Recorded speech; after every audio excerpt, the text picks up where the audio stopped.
দেশের জনগণ নাকি নির্বাচন চায়। এই জনগণগুলা কারা জানেন?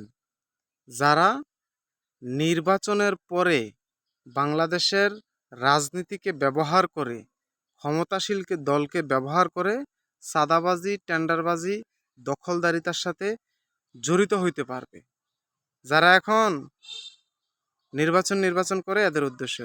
বাংলাদেশে আওয়ামী লীগ খুব ভালো দল, আগেই ভালো ছিলাম, এই কথাগুলো কে বলে? যারা আওয়ামী লীগের থেকে বেনিফিশিয়ারি হয়েছে, আওয়ামী লীগের সাথে সম্পৃক্ত ছিল তারা। তাহলে কিছু মানুষ আওয়ামী লীগ ভালো দল, আগেই ভালো ছিলাম, এই কথাগুলো বললে কি আসলে বাংলাদেশে আওয়ামী লীগ ভালো ছিল?